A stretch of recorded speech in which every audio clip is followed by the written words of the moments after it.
name's Maggie, and I'm an educational audiologist. And I actually am from Michigan, but I work in Columbus, Ohio. And during my off time, I really enjoy spending time with my cats, Louie and Gemma, and of course my husband. We love to go outside and go for walks. There's a lot to do here outdoors.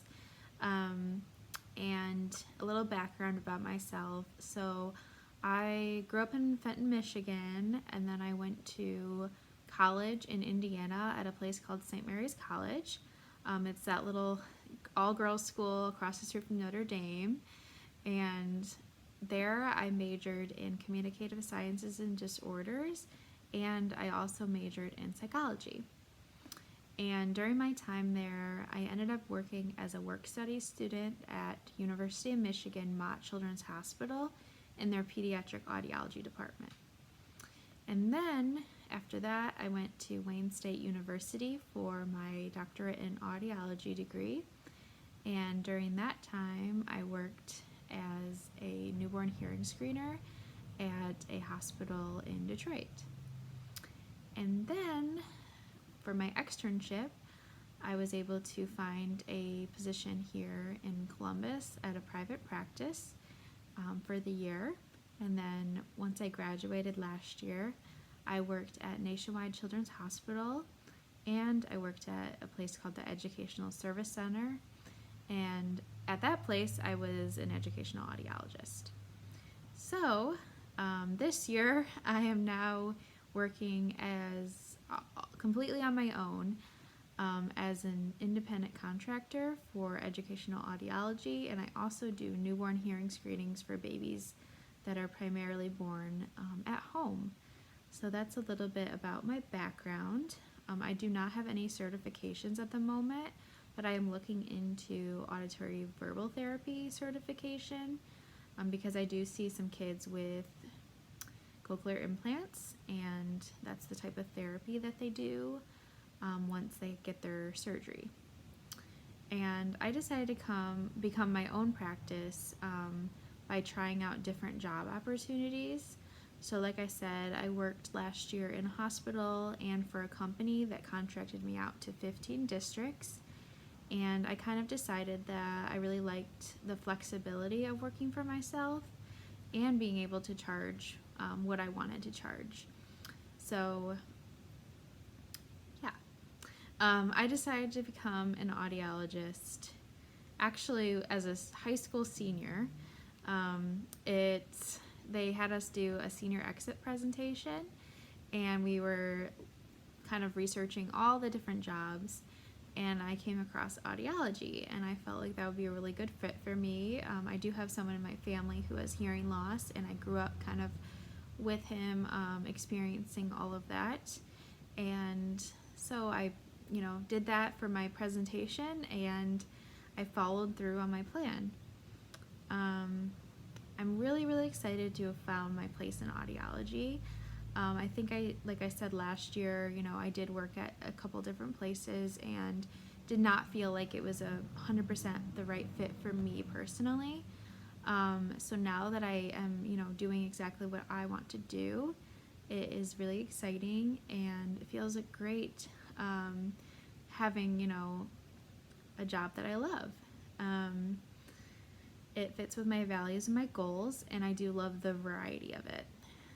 So as far as my daily routine goes, every day is pretty different. But I will say that most days I am definitely checking in on my emails. I'm coordinating with school staff just to decide, a good time to visit the students.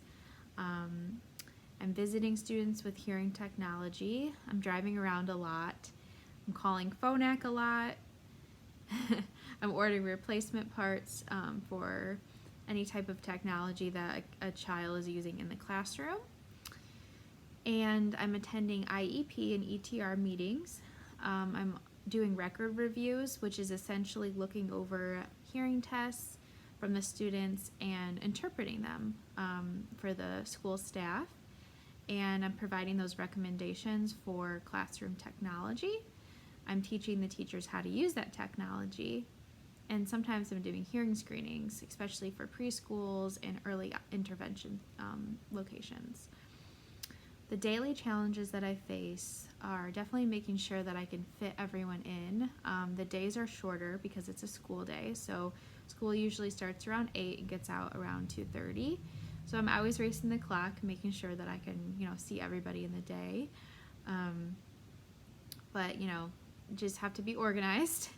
And just figuring out the business side of things and billing and stuff like that is just something I'm kind of still facing a little bit of challenges, but I'm learning and I have a lot of good support helping me.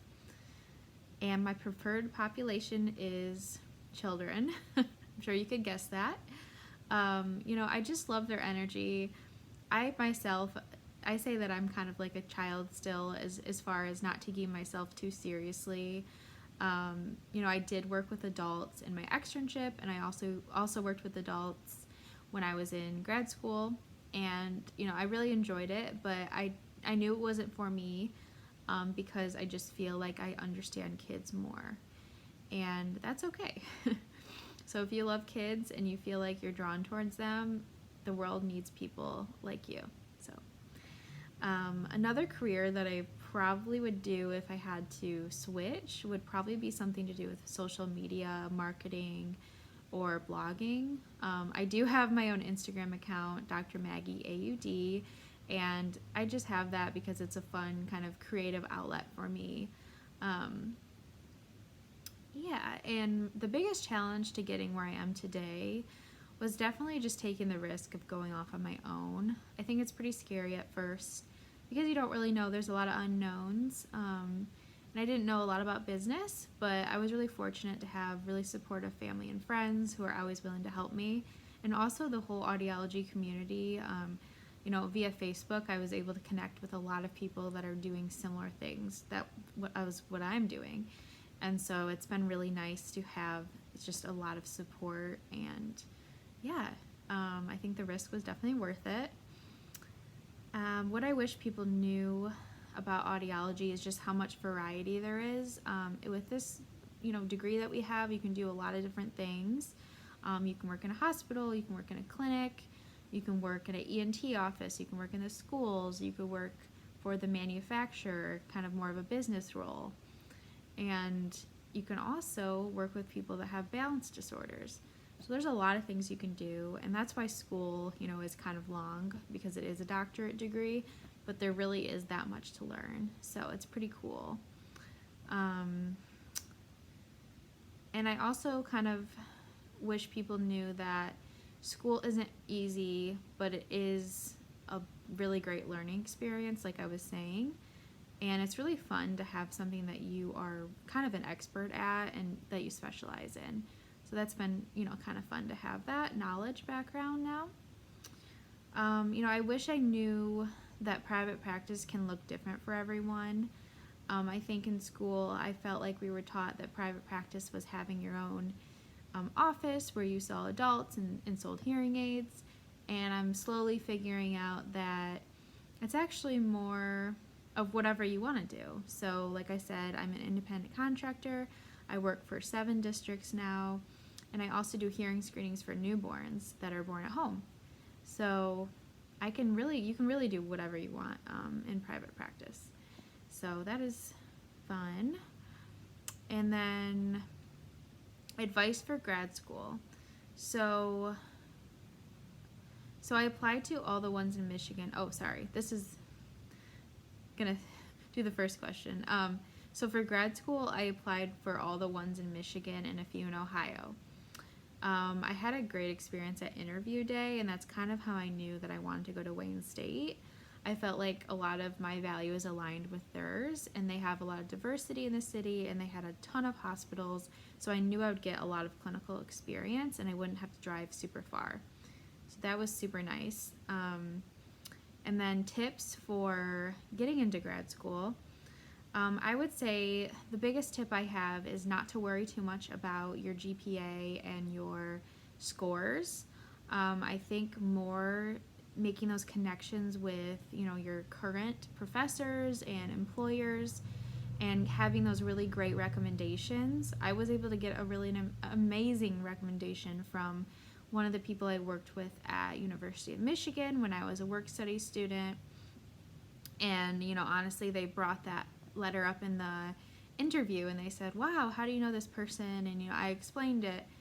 And I really think that was part of the reason why I got into Wayne State, because my grades, my GPA, they weren't perfect. I did not have a 4.0. I did not have the perfect scores on the tests, and I was still able to get in and, you know, do well there. So don't get too caught up in the little details, but making those connections and being yourself, I think, are really important, and along with your personal statement, just making sure that you kind of show how you are a unique individual and something special about yourself. I also made a video on YouTube with even more of those tips, and my YouTube channel is Dr. Maggie Mandel, and I think the video is titled Tips for Applying for Grad School. So I thought I would mention that because it's already out there, so if you want to check it out. And yeah, I think that's everything. One last thing I want to say is that I really, really love being an audiologist. I think it's a really cool career, and if you ever want to reach out and have any questions or need advice, please reach out. And thank you so much for listening.